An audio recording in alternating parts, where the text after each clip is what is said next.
Hey guys, this is Jay Calderon with Jay Unboxing here, giving you a personal prediction for Andy Ruiz versus Luis Ortiz.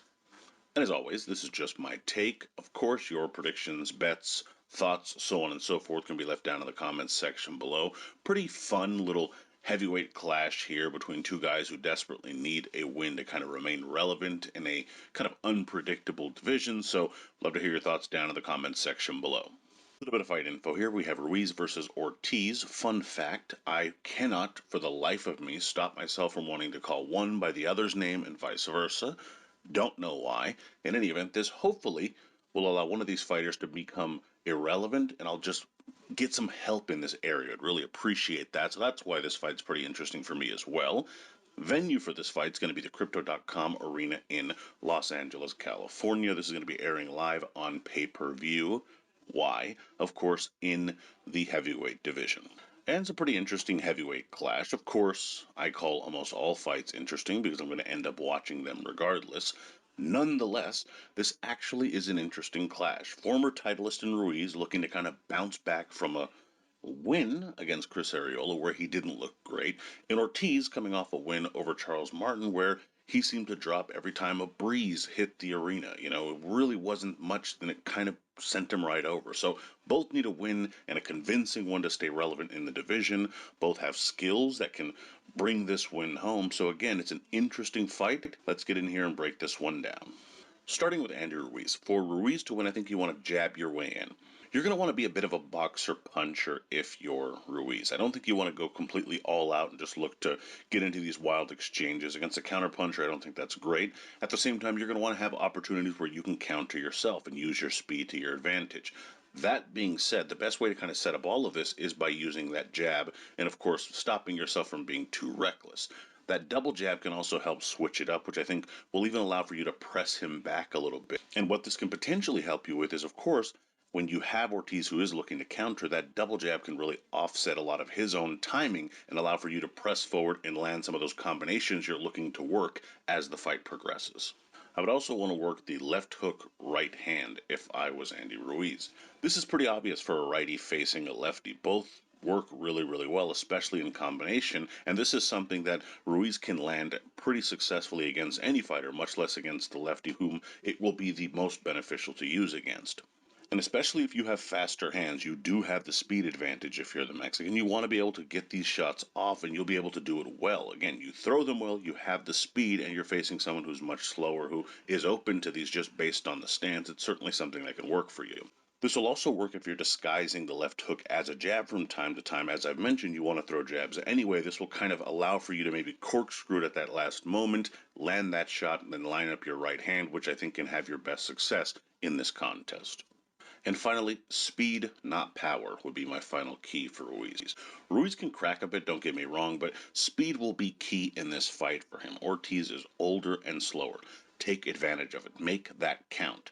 It's not just something to have the advantage, you need to utilize the advantages you have. Power will come organically if you're just letting your hands go and allowing it to be speed that's generating that power. Some people have heavy hands. That's not exactly Ruiz. But what he does have is enough speed to generate power that can continuously land and have a sort of overall effect on the fight. The work rate will impact Ortiz overall as much as anything else, as again, he is the older fighter on the wrong side of 40, and that power can come later on in the fight as you consistently land. Moving over to the Cuban, for Luis Ortiz to win, I think you want to walk him into the left. Ortiz can bang at times, but he lands his best shots when he's being more patient and landing counters that he's looking to set up. Set those sorts of traps. That's what's going to benefit you here. Against Ruiz, this will mean using angles to get out of harm's way and land that pullback left counter especially. I think he can really line that shot up well, especially if he's keeping his front foot on the outside, which of course he should be looking to do as the lefty anyway. This is your fastest shot, your hardest shot, and it's the one that can really land well, especially as Ruiz may fall short when he's trying to reach for his own right hands, maybe getting frustrated. Use that to your advantage, land that pullback left, and I think you'll have some success in this fight. I would also say build into the fight. You're an older fighter. Don't let yourself get gassed. You have to act your age in these sorts of fights, I always say. If you're the youthful guy, you have to fight with that kind of youthful aggression. If you're the older guy, you need to be more measured, more patient. You can help this along by, again, sitting back there at times, being patient, as I mentioned, and giving Ruiz looks and shots that force him to think. This will slow him down and allow for you to kind of make it more of an Ortiz fight. Avoid exchanges, which I will be touching on a bit more here, especially early on, and give yourself time to work into your own rhythms, get loose, don't get caught cold by something that's being thrown by a faster handed fighter, and I think you'll have some success in this one.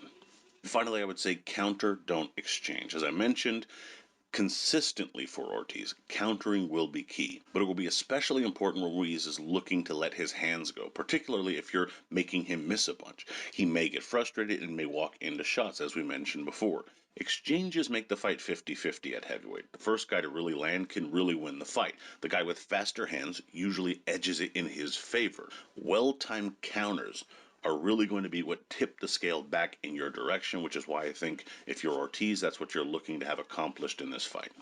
Now, in terms of my pick here, while Ortiz has a chance, I just think the speed and the age advantage for Ruiz will ultimately win him this encounter. 5 years ago, I may have gone the other way, to be honest with you. It's hard to say. They were both in different places. And again, 5 years ago, Ortiz was in his 30s. In 2022, I think Ruiz has enough to win this fight. Ortiz may have some good early success countering, but the work rate of Ruiz will begin to push the Cuban back a bit too much, which drains older fighters' legs and allows for them to be a bit more of a sitting duck at times. As the rounds wear on, jabs and double jabs, along with that left hook right hand combination that I alluded to earlier, will begin working and Ruiz will drop Ortiz. Maybe not so bad, but you'll know that he's hurt and he'll probably beat the count, but the follow-up barrage is, I think, what will ultimately call a halt to this encounter. Andy Ruiz via mid-fight stoppage. Now, the betting odds for this fight have Ruiz coming in at a sizable favorite at a minus 360, with Ortiz coming in at a decent underdog roll of a plus 250. Pretty decent odds if you want to look for a money line if you're on Ortiz there. I mean, you're getting pretty decent return, of course. And this is a fight, again, I think he can win if he can land the right shots.